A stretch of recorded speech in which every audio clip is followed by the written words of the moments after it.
네, 안녕하십니까. 제가 목표로 한 것은 기술을 좀 이해시켜드리자 라는 것이 주제였습니다. 아무래도 이제 특히 이렇게 연세가 좀 있으신 성도님들께서는 AI라고 하면 또 휴머노이드라고 하면 그것이 무엇이냐 이렇게 감이 잘 없으시잖아요. 그래서 그 기술을 이해시켜드리는데 이 강의가 이제 초점이 있다. 그 기술의 어떤 뭐 수학적인 알고리즘 그것을 이해시켜드리려는 것이 아니라 그 기술이 어떤 기술이고 어떻게 발전했고 그래서 그 기술이 어떤 미래를 구체적으로 만들어낼 것이냐 그것을 이해시켜드리는데 초점이 있다고 할 수가 있겠습니다. 교재 펴시면 되겠습니다. 29페이지 펴시면요. 이번 강의의 제목은 휴머노이드와 인류의 위험한 동거입니다. 그래서 이번 강의는 AI와 관련한 주제 중에서도 휴머노이드라고 하는 주제에 초점이 맞춰져 있어요. 휴머노이드는 로봇이죠. 그래서 우리가 휴머노이드에 대해서 이야기를 시작하려면 먼저 로봇이 무엇인지부터 보고 갈 필요가 있겠습니다. 국제표준화기구와 국제로봇연맹에 따르면요. 로봇이란 일정 수준의 자율성을 가지고 이동, 조작, 배치 등을 수행할 수 있는 프로그래밍되어 구성하는 기계장치라고 그렇게 정의를 합니다. 그들은. 이렇게 이제 정의를 하는 이유는 무엇이냐면은 사실은 이제 법률상의 로봇이 무엇이냐, 이것 때문에 이런 식으로 정의가 되는 것입니다. 왜냐하면 이제 일정 수준의 자율성이라는 말이 없게 되면요. 뭐 예를 들면 굴삭기나 포크레인이랑 로봇을 구분할 수 없게 되잖아요. 그래서 사람이 설령 조작을 조금 해야 된다고 할지라도 어느 정도의 자율성은 있어야 우리가 로봇으로 인정해주겠다 이런 말입니다.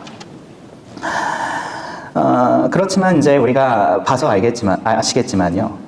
이것은 이제 기술적 또 법률적 테두리 안에서 로봇을 규명하는 것이지 로봇이 무엇인지를 이 정의 가지고서 알기는 조금 어렵죠. 그래서 로봇이 무엇인지를 제대로 이해하려면 이 단어가 탄생한 배경을 우리가 알 필요가 있습니다. 로봇이라는 단어를 세상에 최초로 소개한 사람은 카렐 차페크라고 하는 체코의 극작가였습니다. 이 사람은 사실 세계적인 인물이에요.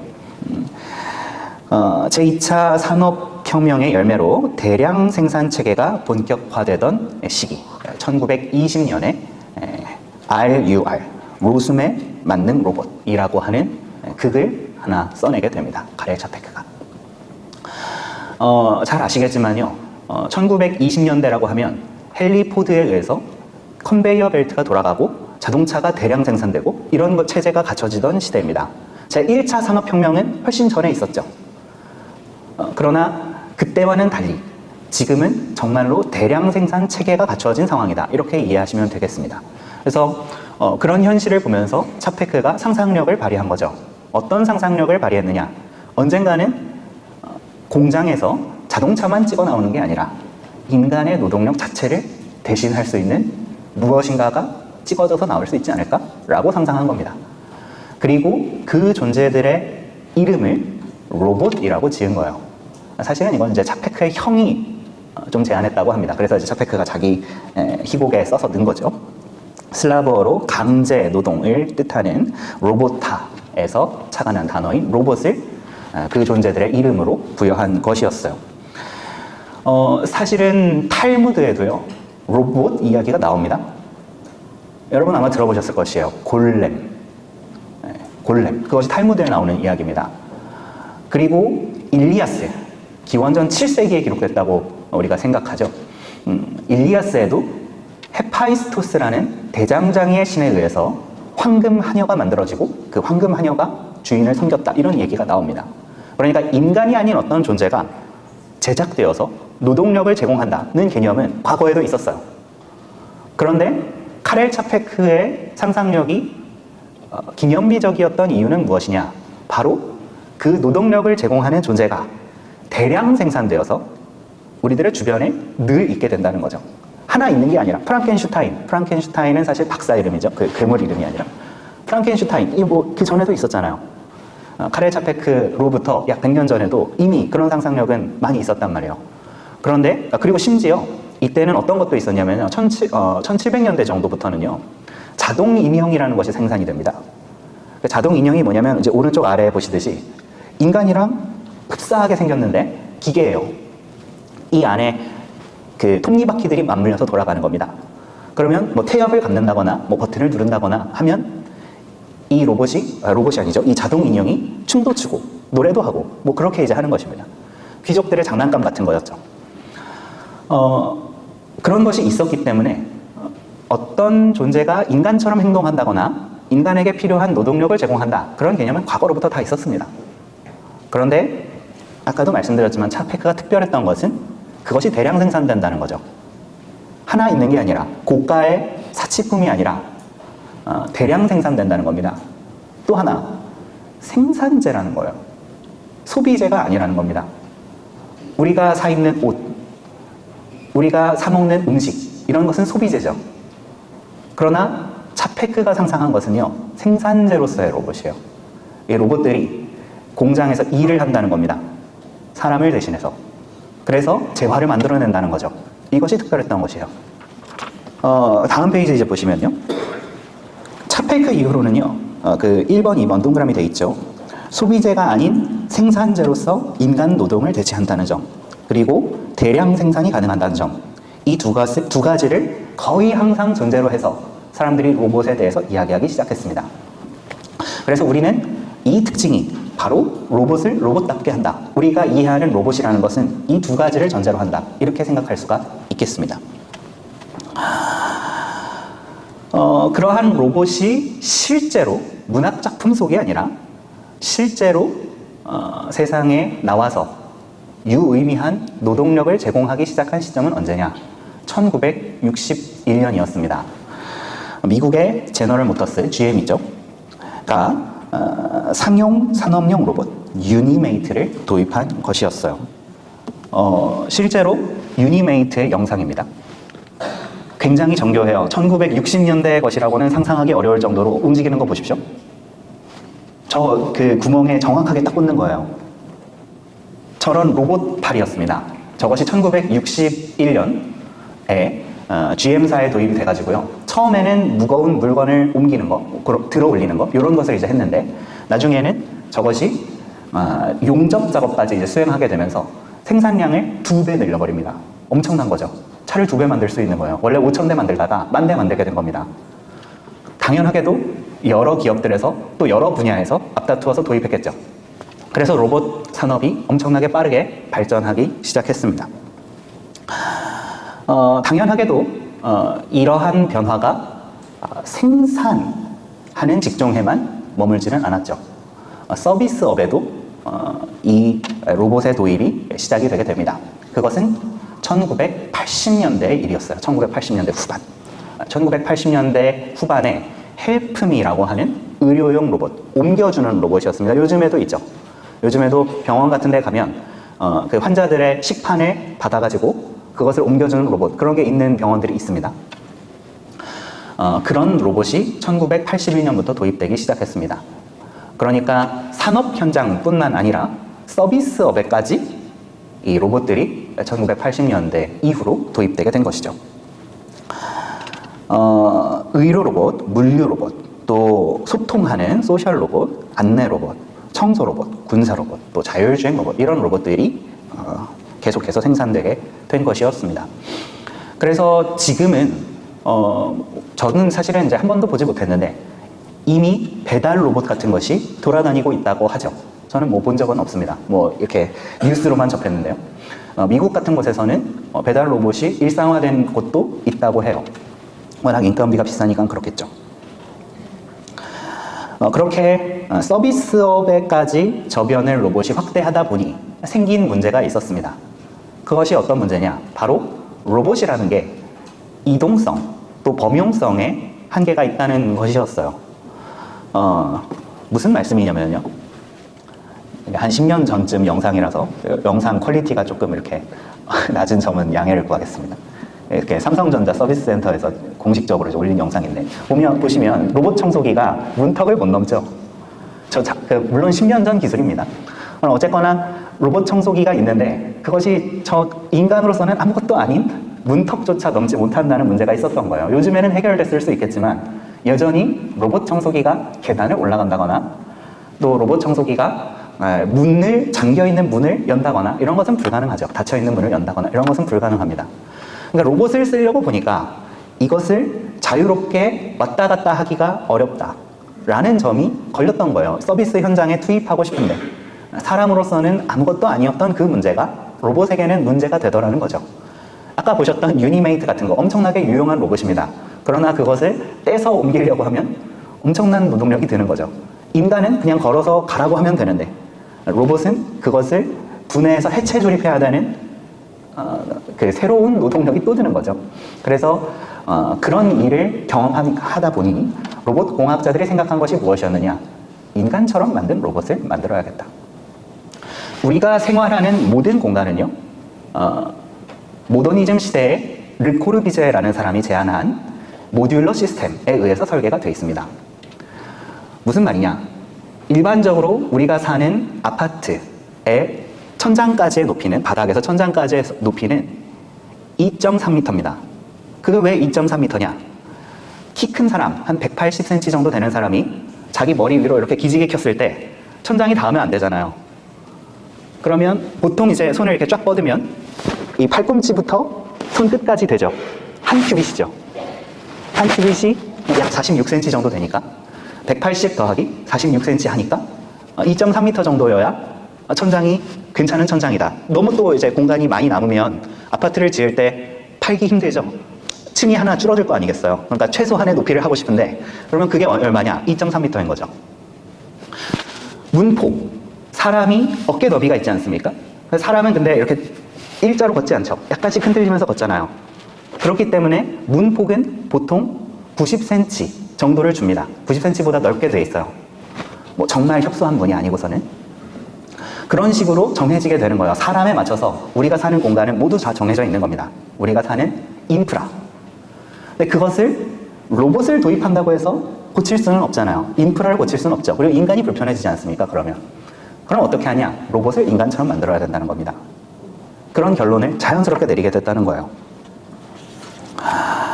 또 어떤 문제도 있냐면 이것은 이동성의 문제였죠. 제가 말씀드린 것은. 범용성의 문제도 있습니다. 지금 보여드린 건 청소 로봇이지 않습니까? 그런데 청소 로봇은 무거운 물건을 올려놓으면 부서지죠. 저런 로봇에 무거운 물건을 올려놓을 수는 없지 않겠습니까? 또 반대로 물건을 옮기는 로봇은 청소할 수 있는 도구가 없죠. 청소를 못합니다.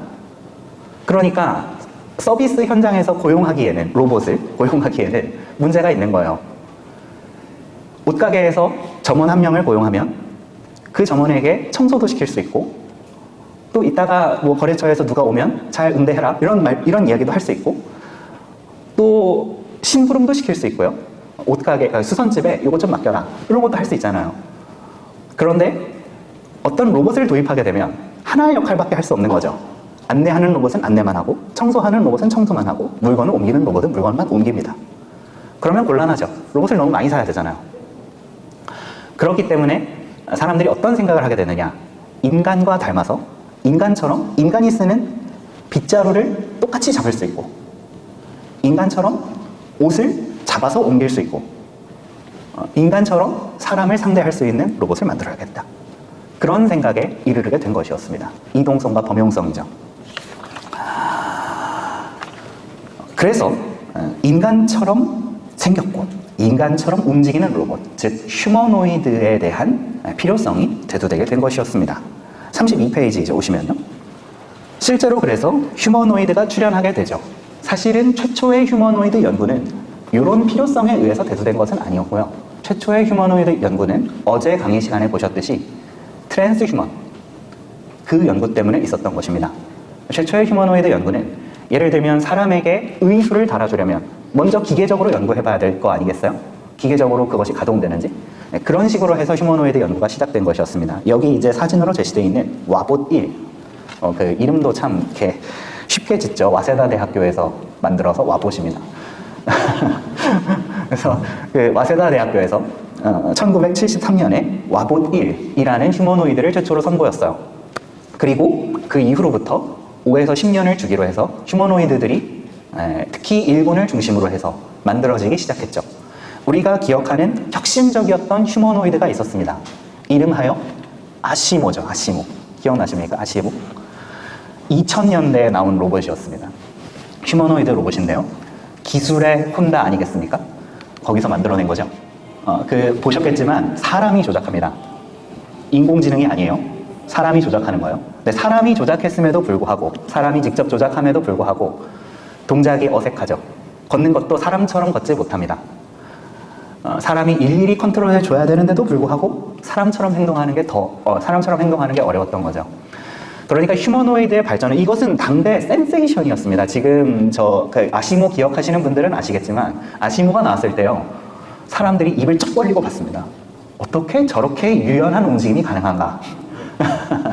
지금 봤을 때는 형편없지만 그때는 그랬어요. 그만큼 휴머노이드의 발전이라는 것이 더뎠던 겁니다. 왜 그랬느냐? 물론 구동 자체가 기계공학적인, 제어공학적인 구동 자체가 어렵다는 것도 물론 그 이유였습니다.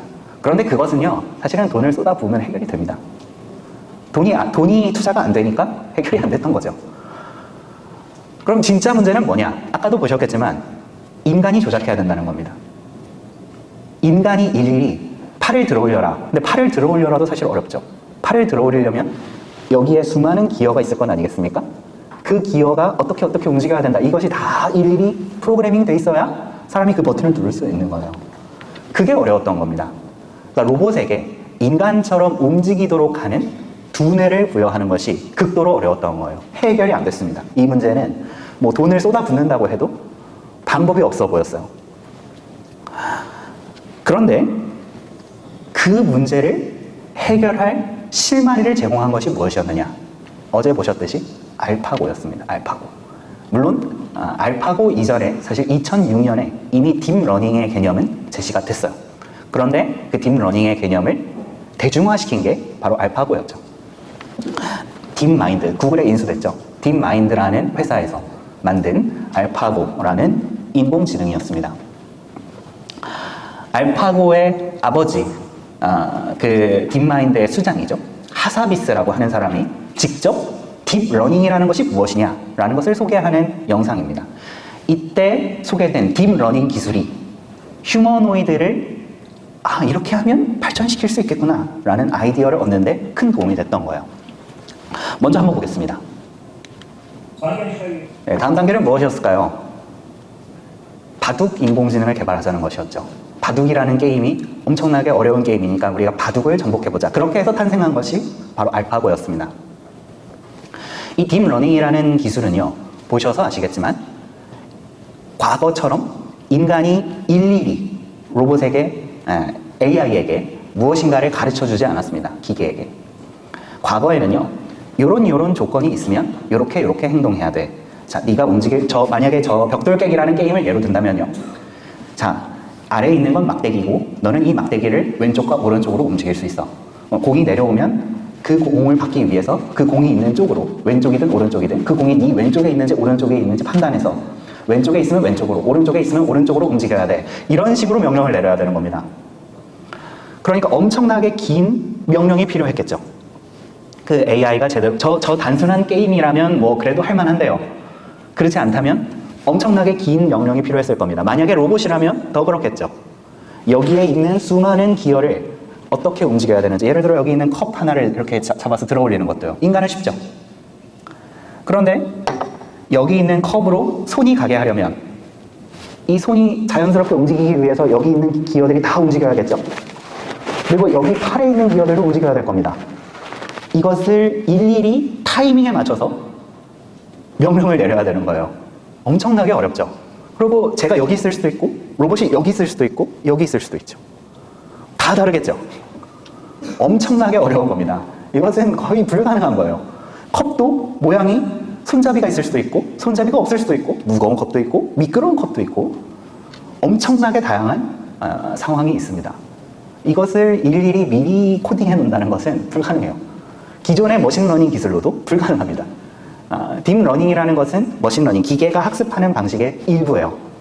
그런데 그 전에 기계 학습으로도요, 이것은 불가능합니다. 할 수가 없어요.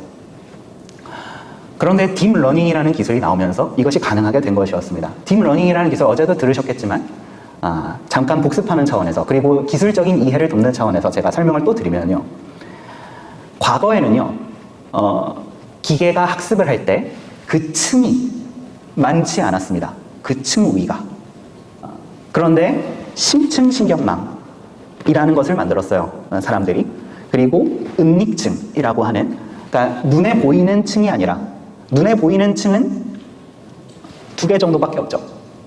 어떻게 2개냐? 받아들이는 층, 내뱉는 층. 여러분이 챗 GPT랑 대화하실 때 내가 치는 채팅창이 있고, 그리고 챗 GPT가 말하는 게 있죠. 그렇게 2개 있는 겁니다, 우리가 눈에 보일 때는. 그런데 그 처리가 일어나기 위해서 그 사이에 수많은 단계들을 거치죠. 그것이 은닉층입니다. 이것을 만든 다음 정보들을 그 은닉층들에서 처리해서 아웃풋이 나오게 만드는 것이 인공신경망 기술의 핵심이라고 할 수 있겠어요. 심층신경망 기술에. 그리고 심층신경망이 있어야 딥러닝, 깊은 학습이 가능한 거죠.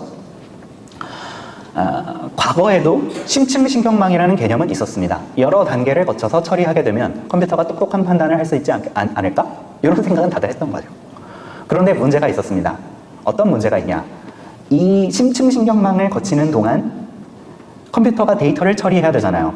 근데 한두 번 거치면 괜찮은데 여러 번 거쳐야 되면 그만큼 많은 연산이 필요하겠죠. 그 연산 능력을 해결하기가 어려웠습니다. 또 2번째, 설령 연산이 가능하다고 할지라도 정보들이 층층이 전달되는 과정에서 그것이 소실되죠. 변형되죠. 그러다 보니 유의미한 아웃풋이 잘 안 나왔습니다. 그리고 이것을 역방향으로 가면서 다시 학습시키는데요. 그 역방향으로 가면서 다시 학습시키기가 무척 어려웠어요. 유의미한 데이터가 나오지 않기 때문에. 예를 들면 벽돌 깨기로 예를 들어서 우리가 그 심층신경망이 얼마나 어려운 기술이었는지를 이해해 보겠습니다. 벽돌 깨기를 하려면요, 먼저 이 컴퓨터가 아무것도 안 가르쳐준다는 전제라면요, 아무것도 안 가르쳐준 전제라면 점수만 올리면 돼 라고 가르쳐준다고 한다면요,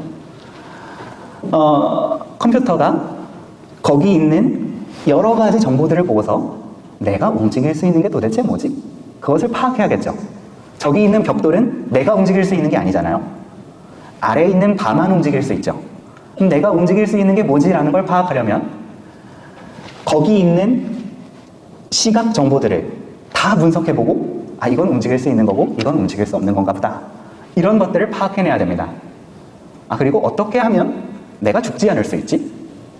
안 가르쳐주면 모르잖아요, 컴퓨터는. 공이 아래로 떨어지면 우리는 진다는 걸 알고 있지만 컴퓨터는 몰라요.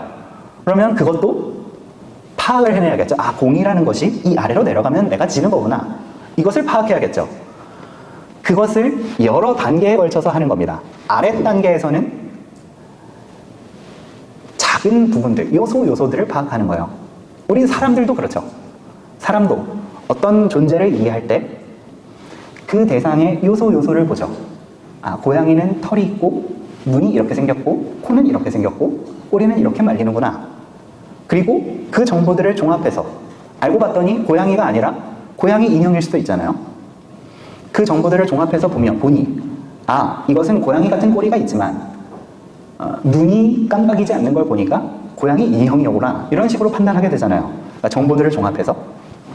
컴퓨터도 마찬가지 일을 하는 겁니다. 그리고 처음 들어갔던 데이터와 나중에 나온 데이터를 비교해서 이것이 올바른 판단이었어 라고 하면 그 판단을 내리는데 도움을 준 친구들을 쫙 강화시켜주는 거예요.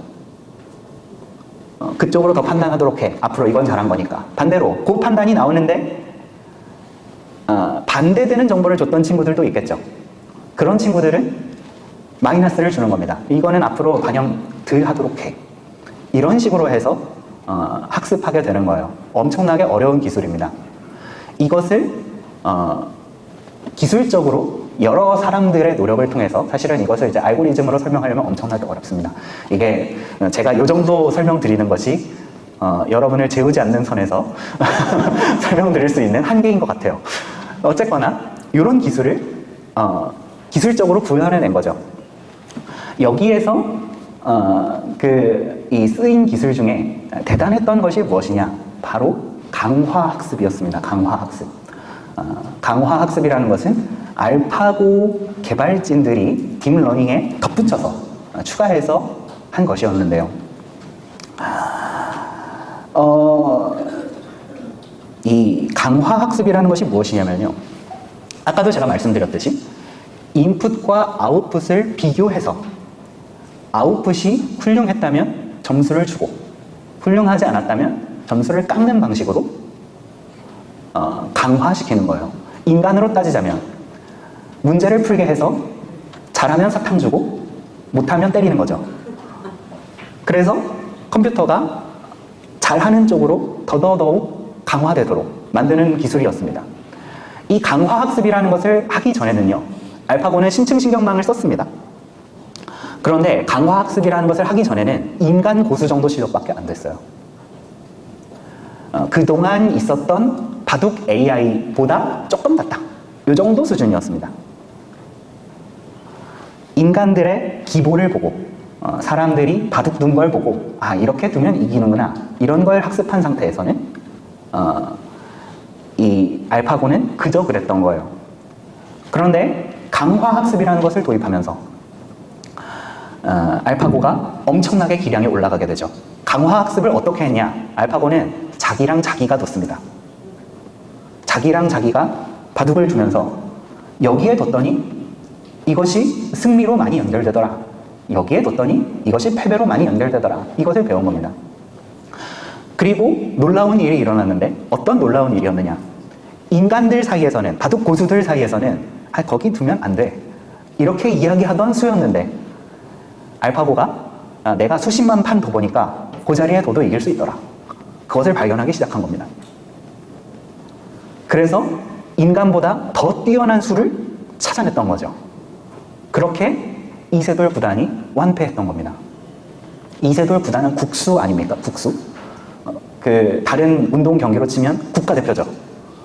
그런데 이세돌 구단이 처참하게 졌습니다. 그리고 이세돌 구단이 그때 했던 인터뷰 혹시 기억하십니까? 왜 졌는지 모르겠다고 했어요. 왜 졌는지 모르겠다는 거예요. 바둑 기사들은요, 여러분 바둑 경기 보시면 아시겠지만 끝나고요, 한마디도 안 하고 돌을 착 정리한 다음에 몇 분 전의 상황으로 돌아갑니다. 그리고 다시 놔요. 내가 여기다가 놨으면 어떻게 했을래? 물어보는 거죠, 돌로. 그런데 알파고한테는 그걸 할 수가 없죠. 그걸 복기라고 합니다. 못해요. 그리고 거기다가 왜 놨는지도 몰라요. 물어볼 수도 없죠. 알파고는 만약에 대답할 수 있다면 이렇게 대답할 겁니다. 내가 확률 계산해봤더니 거기가 제일 높더라. 근데 왜 그렇게 계산되는지는 모르죠. 인간이 미지의 지능을 개발한 거예요. 이 개발자들도 벽돌 깨기에 저런 전략이 있었다는 걸 몰랐다잖아요. 가르쳐주지 않아도 마치 스스로 사고하는 것처럼 데이터를 내는 겁니다. 이것이 엄청난 거죠. 이것이 로봇 공학자들에게는 어떻게 다가왔느냐? 우리가 가르쳐주지 않아도 로봇이 할 수 있겠구나. 우리가 관절에 XY 좌표 값을 넣고 저 컵에 XY 좌표 값을 넣고 물리적으로 손이 어떻게 움직여야 되는지 곡선을 그려주고 그렇게 하지 않아도 로봇이 스스로 학습해서 할 수 있겠구나. 로봇에게 방대한 양의 데이터를 넣어주고 인간이 이렇게 컵을 잡아 너도 똑같이 손 있지? 너도 똑같이 팔 있지? 그러니까 이대로 해봐 하고 시뮬레이션 속에서 수백만 시간 하면 할 수 있겠구나. 이걸 깨달은 겁니다. 실제로 로봇이 어떻게 학습하느냐, 휴머노이드가 어떻게 학습하느냐 보십시오. 사람보다 더 잘 옮기죠. 냉장고 옮길 때, 사람은 냉장고 옮길 때 어딜 잡아야 돼? 그렇게 하잖아요. 그리고 좀 버벅이겠죠. 뭐 숙련된 사람이 아니라고 한다면. 그런데 저 아틀라스라고 하는 휴머노이드는 사람보다 더 잘 옮기게 된 거예요, 냉장고를. 어떻게 가능했느냐 보셔서 아시겠지만 먼저 자, 냉장고를 드는 건 이렇게 하는 거야 라고 알려줍니다. 그리고 너가 이런 모습으로 냉장고 들어야 돼. 그리고 그 냉장고를 드는 모습에서 벗어나게 행동한 것에는 마이너스 주는 거예요. 그 냉장고를 드는 것과 가깝게 관절을 움직였다. 그럼 플러스 주는 겁니다. 그러면 그쪽이 강화되겠죠. 이거 파라미터라고 하는데 그 파라미터가 강화되겠죠. 그래서 로봇이 냉장고를 들 수 있는 움직임을 실제로 해내는 겁니다. 어떤 분들은 이렇게 생각하실 수도 있어요. 아, 이거 로봇한테 가르쳐주고 하라고 한 거 아닙니까? 그럼 과거 방식이랑 똑같은 거 아니에요? 이렇게 생각하실 수도 있습니다. 아닙니다. 그건 인간처럼 생각하는 거예요. 우리 로봇처럼 생각해야 됩니다. 로봇한테 어떤 행동 보여주고 이대로 하는 거야? 하면 어떻게 합니까? 그렇죠? 일일이 코딩해줘야 되는 거예요. 관절의 회전수는 이만큼이야. 각도는 이렇게 해야 돼. 이렇게 가르쳐줬어야 돼요, 원래는. 그런데 지금은 정답만 주고 이렇게 하는 거야. 벽돌 깨기에서도 죽지 말고 살아남아야 돼. 점수를 내야 돼. 그것만 주고 네가 알아서 배워봐 하고 수많은 시간 준 거죠. 그랬더니 해내더라는 겁니다.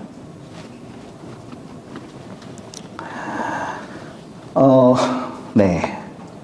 물론 이 딥러닝 기술이 만능은 아니었어요. 알파고 당시의 딥러닝 기술은 수렴적이었습니다. 무슨 말이냐? 여러 가지 선택지 중에서 답 하나를 찾아내는 건 할 수 있어요. 그런데 무수히 많은 가능성 속에서 내가 선택해서 무엇인가를 만들어낸다, 창작해낸다는 것은 안 됐습니다. 그리고 그것을 우리에게 보여준 것은 챗GPT였죠.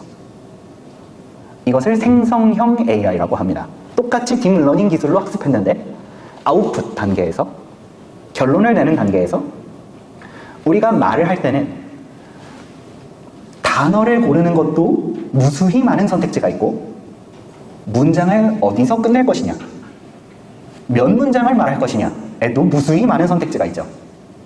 그것을 적절히 해내야 챗GPT가 될 거 아니겠습니까? 그것을 할 수 있게 된 것이 바로 생성형 AI 단계부터였다 라고 이해하시면 됩니다. 똑같이 딥러닝 기술 쓰는데 생성형 아키텍처라는 것을 적용해서 딥러닝 기술을 가동시키는 거예요. 심층신경망을 가동시키는 거죠. 그러면 어떤 변수가 발생하더라도 로봇 관점에서 본다면요, 과거에는요, 만약에 이 딥러닝 기술로 로봇이 학습한다고 해도, 만약에 저 아틀라스가 냉장고를 잡으러 가는데 앞에 사람이 확 지나갔어요. 그럼 못 가게 됐잖아요, 내가. 그럼 탁 멈추는 겁니다. 과거에는. 그리고 나는 냉장고 드는 것만 훈련했는데 냉장고가 아니라 물건이 바뀌었어요. 책상으로 바뀌었어요. 그럼 못 드는 겁니다. 과거에는. 그런데 생성형 아키텍처를 탑재하니까 이제는 어느 정도 할 수 있게 된 겁니다. 물론 기술적으로는 아직 풀어야 될 숙제가 많이 있지만 어쨌거나 어느 정도 할 수 있게 된 겁니다. 처음 보는 상황에도. 그래서 생성형 AI를 통해서 로봇이 할 수 있게 된 것은 무엇이냐? 바로 맥락을 이해하는 겁니다. 그리고 눈으로 보고 내가 어떤 행동을 할지를 결정해서 실제로 할 수 있게 된 거예요. 판단하고 행동하는 거, 사실 이게 두 개가 다른 영역입니다. 그리고 그것을 통합해야 휴머노이드가 되는 건데, 이제 기술적인 이야기를 드리자면 한도 끝도 없으니까.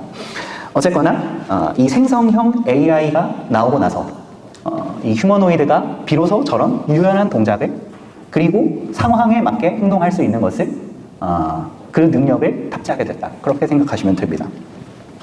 자, 그래서 저런 로봇들이 이제는, 과거에는 위험해서 못 씁니다 그랬죠.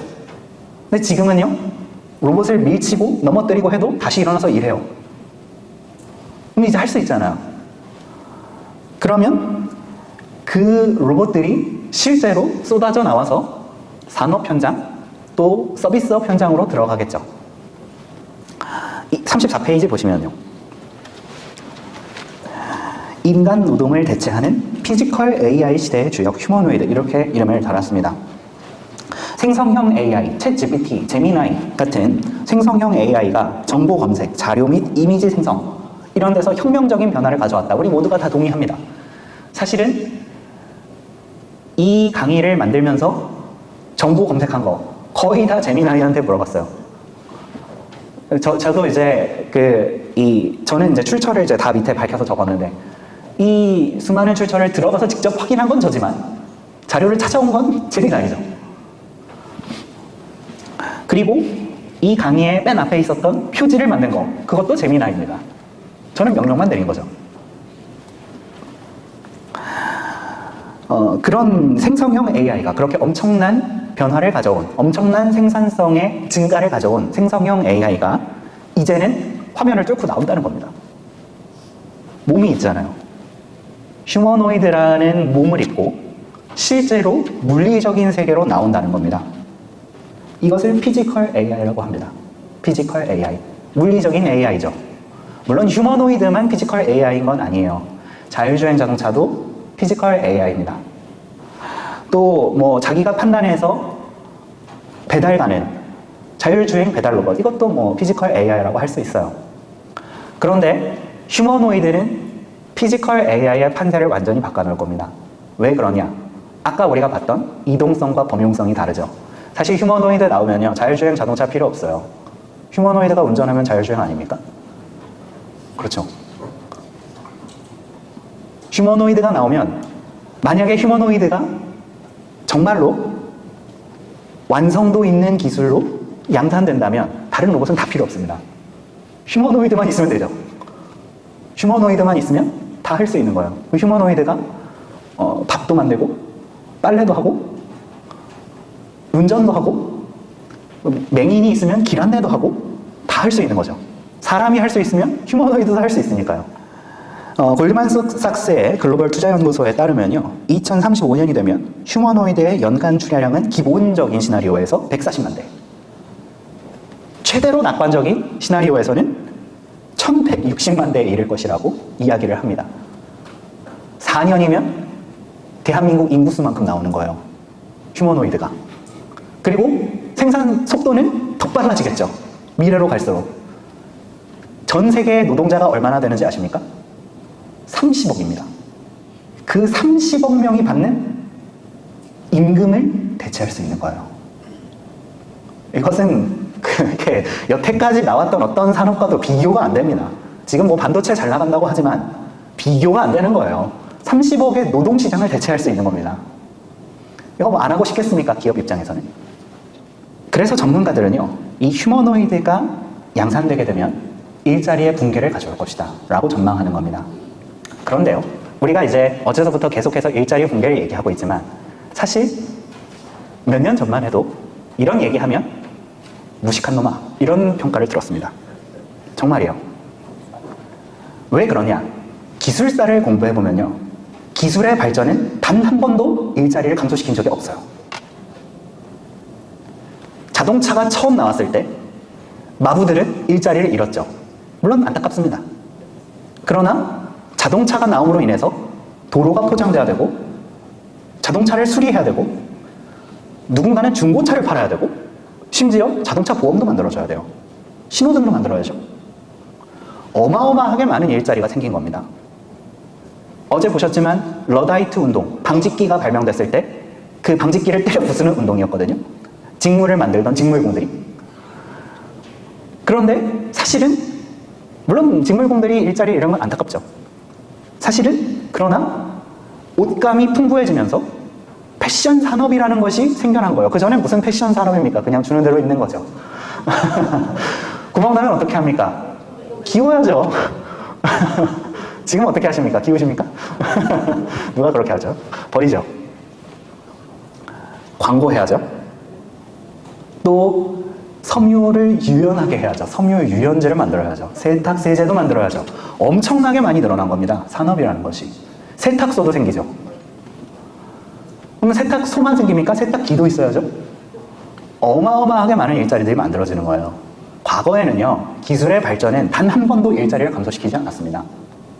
그러니까 휴머노이드가 만들어지면, 휴머노이드라는 기술이 나오면 일자리가 없어질 겁니다. 그러면 역사 공부 좀 해, 이렇게 얘기해야 정상이었어요. 그런데 전문가들이 이번엔 다르게 얘기한다는 거죠. 왜 그러냐? 휴머노이드는요, 아까 봤듯이 범용성이 있습니다. 예전에는요, 예를 들어서 기계로 어떤 일자리가 대체된다고 해도 새로운 일자리가 만들어지고 그 새로운 일자리에도 기계가 물론 들어올 수 있죠. 그러나 그 새로운 일자리에 기계가 들어오기까지 어마어마하게 많은 비용이 필요한 겁니다. 연구해야 될 거 아니겠어요? 예를 들면 보험 판매 같은 것은 이제 자동화로 할 수 있을 겁니다. 실제로 많이 되죠. 우리가 보험 판매원 만나지 않아도 실제로 앱에서 자동차 보험 같은 거 쉽게 가입할 수 있잖아요. 그러나 그 기술이 나오기까지 얼마 걸렸습니까? 그동안 충분히 많은 일자리가 또 만들어지고 사람들은 거기로 갈 수 있는 거예요.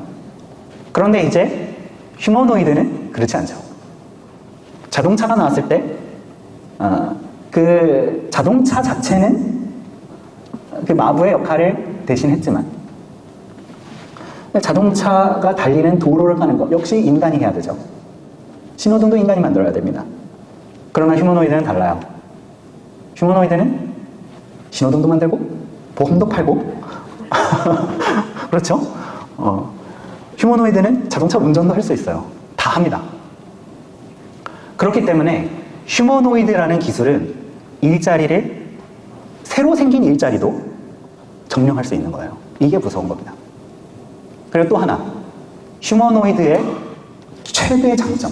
휴머노이드, 그러니까 다른 것은요, 우리가 과거 역사를 들먹이면서 이래서 그렇지 않을 수도 있습니다. 일자리 공개 안 올 수도 있습니다. 이렇게 얘기할 수 있을지도 몰라요. 근데 제일 반박하기 어려운 게 뭐냐? 싸다는 겁니다. 휴머노이드는 싸요. 지금 현재 휴머노이드의 가격은 차 한 대 가격 정도로 내려갔습니다. 심지어 더 싼 것도 있어요. 중국산 휴머노이드 G1입니다. 3,100만 원입니다. 집안일 시킬 수 있어요. 지금은 물론 조금 조악합니다. 그러나 기술이 발전하면 점점 더 완성도는 올라가겠죠. 이미 기술적 실마리는 다 있어요. 또 범용 인공지능이 나오게 되면 더 기술적 실마리가 많이 열리게 됩니다. 저런 것이 이제 스마트폰처럼 1인 1 휴머노이드 하게 된다는 거예요. 그것이 전문가들의 예측입니다. 장기적 미래에는 휴머노이드 한 대씩 다 데리고 다닌다는 거예요. 그럼 걔가 운전도 하고 잠자리도 세팅해주고 내가 뭘 놓고 왔으면 집에 가서 가져오기도 하고 다 한다는 겁니다. 이것은 사실 반박이 정말 어렵습니다. 기업가들은요, 싸다면 원숭이도 씁니다. 그것이 기업가예요. 그런데 저 휴머노이드는요, 이미 인간의 인건비 수준까지 내려오지 않았습니까? 우리나라 기준으로 했을 때. 그런데 휴가 안 가요. 밥 안 먹습니다. 그리고 더 대단한 것은 퇴근을 안 해요. 8시간 근무 없습니다. 야간 경비, 주간에 일하는 거, 아침에 건물 청소하는 거 다 할 수 있죠. 세 사람 일살이 없어졌네요.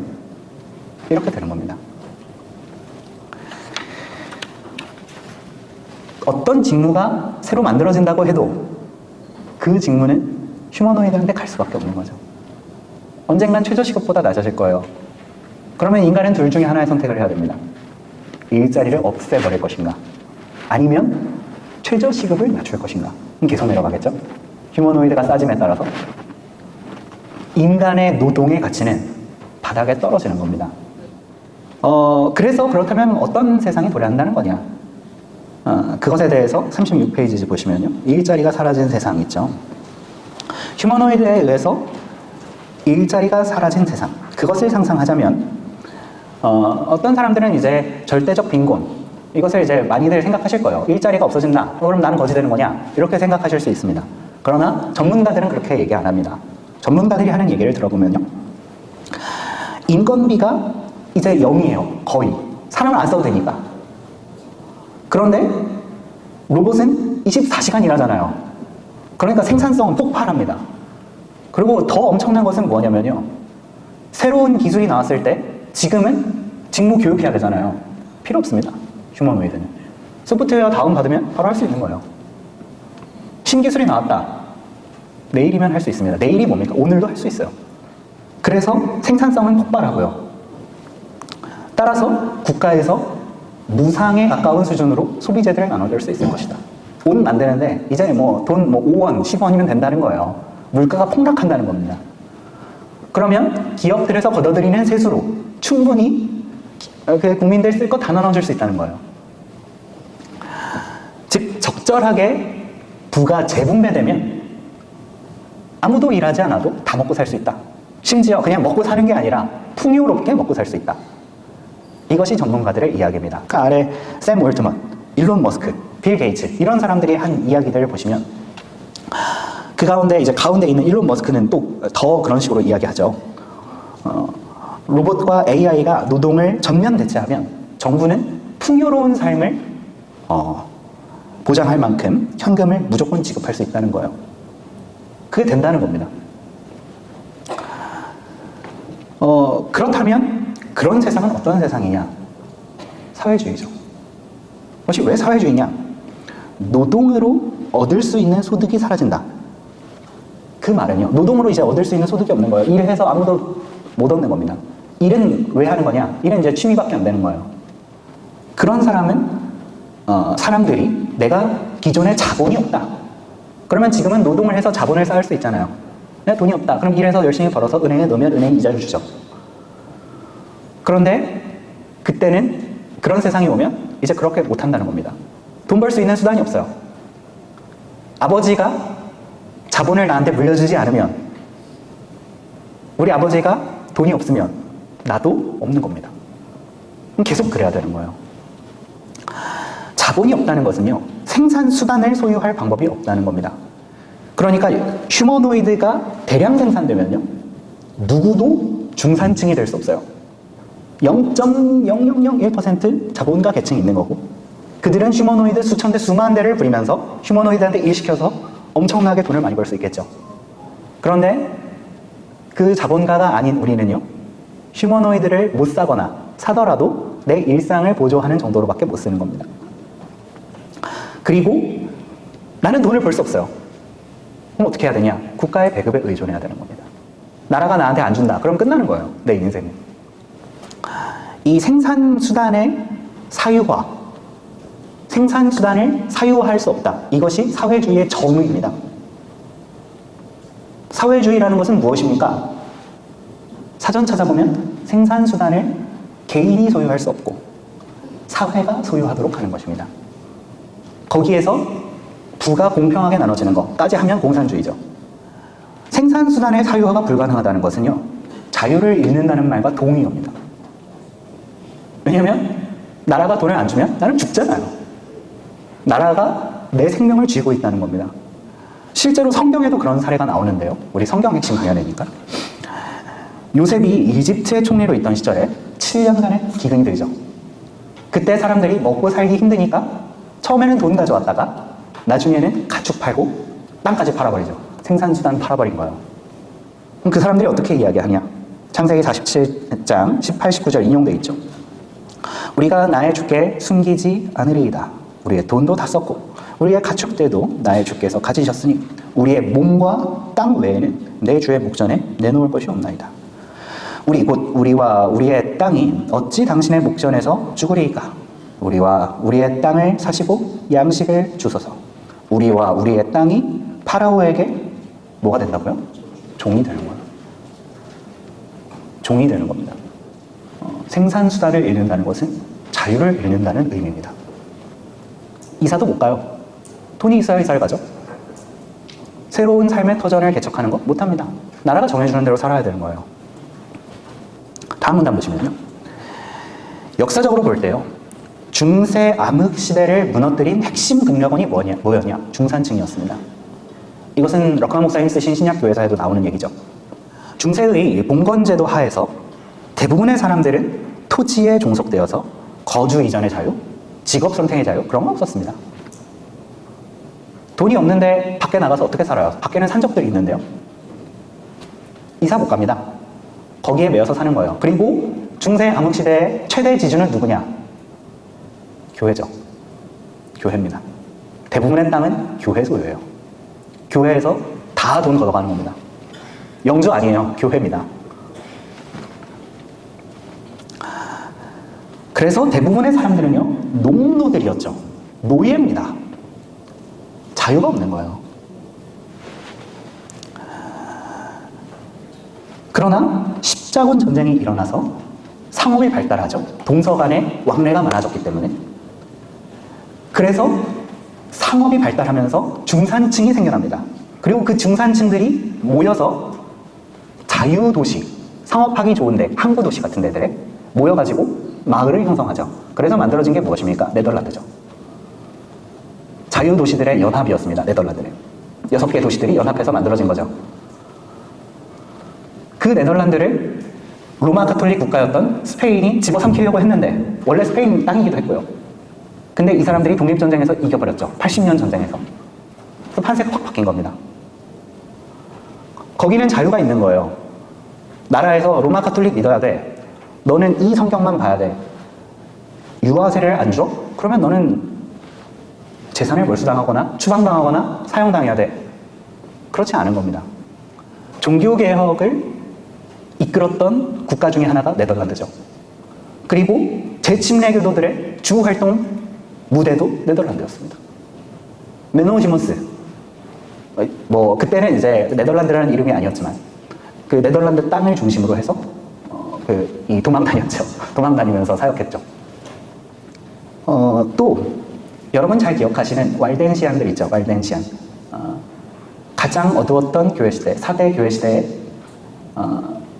불빛을 밝히던 왈덴시안들. 그 왈덴시안들의 리더가 누구였습니까? 피터 왈도였습니다. 그런데 피터 왈도는 상인 출신이었죠. 상인이니까 할 수 있는 거예요.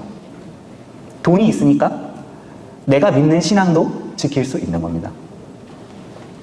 그리고 그 왈덴시안들이 했던, 우리가 조금 더 영적으로 나가보면요, 그 왈덴시안들이 했던 정말로 충격적인 실행, 그것이 무엇이었느냐? 바로 평신도식 설교였습니다. 그 당시에는요, 평신도 설교하는 거 꿈도 못 꿉니다. 평신도가 뭐예요? 교회 바깥에서 설교하는 것 자체도 꿈을 못 꾸는 겁니다. 요한 웨슬리 때도요, 그 요한 웨슬리는 그보다 한 300년 이후 사람이거든요. 그때도 교회 바깥에서 설교한다는 것은 어마어마하게 충격적인 일이었어요. 그런데 중세 암흑시대에 평신도가 거리에서 설교하는 거예요. 이것은 그 당시로는 정말로 이렇게 교황이 이렇게 뒤로 넘어져서 죽을 만한 일입니다. 그런데 했던 거예요. 그것이 왜 가능했냐? 이 사람들은요, 각자가 생산수단을 가진 거예요. 하나님 말씀이죠. 영적인 생산수단은 무엇입니까? 하나님 말씀입니다. 하나님 말씀이라는 씨가 없으면 어떤 열매도 거둘 수 없죠. 그런데 로마 가톨릭은 하나님 말씀이라는 생산수단을 사람들에게서 싹 뺏어버리고 성직자들만 갖고 있는 거죠. 물론 변개된 성경이었지만 사람들에게서는 볼 수 없게 하는 거예요. 그럼 어떻게 되냐? 사람들은 노예가 되는 겁니다. 로마 가톨릭의 노예가 되는 거예요. 이것은 어떻게 해서나 똑같습니다. 생산수단을 뺏긴다? 그것은 자유를 뺏긴다는 뜻이에요. 지금 한국 교회들도 똑같습니다. 하나님 말씀 없잖아요. 그렇기 때문에 목사들의 노예가 되는 겁니다. 우리도 마찬가지예요. 우리도 만약에 이 말씀을 뺏긴다. 이 말씀을 내가 내 스스로 공부하지 않는다. 그러면 물론 우리는 목사의 종이 되지 않겠지만 마귀의 종이 되겠죠. 혼은 뺏기지 않겠지만 마귀에게 종속돼서 마귀 짓을 하면서 살다가 아무 열매도 맺지 못하고 죽어되는 거예요. 네, 그 마지막 38페이지 이제 보시면요, 결론 박스 보시면요, 만일 역사의 흐름이 크게 바뀔 만한 일이 일어나지 않는다면 장차 올 적그리스도는 이런 배경 속에서 모든 사람들로부터 신앙의 자유를 다 뺏을 겁니다. 어떤 분들은요, 정치에 너무 몰입하셔가지고 좌파에게 넘어가지만 않으면 우리의 자유를 지킬 수 있을 것이야, 그렇게 생각하십니다. 아니에요. 미국이 좌파 국가입니까? 아닙니다. 그런데 휴머노이드 혁명의 최선봉에는 물론 중국도 있지만 더 위에는 미국이 있죠. 똑같은 겁니다. 물론 좀 낫죠. 공산주의보다 속도는 느리겠죠. 그러나 자본주의도 결말이 똑같은 거예요. 어떤 정치체제도 인류를 구원할 수 없습니다. 이 운명으로 가는 거예요.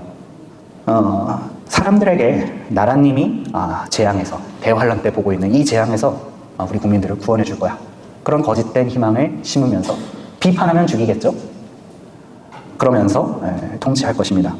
중세 암흑 시대에 로마 가톨릭이 그랬던 것처럼 로마가 다시 부활하는 거죠. 창녀의 통치가 부활한 겁니다. 이런 미래를 막을 방법 없습니다. 죄송스럽게도 우리는 어떻게 할 수 없습니다. 이런 미래는 오는 거예요. 우리가 할 수 있는 것은 무엇이냐?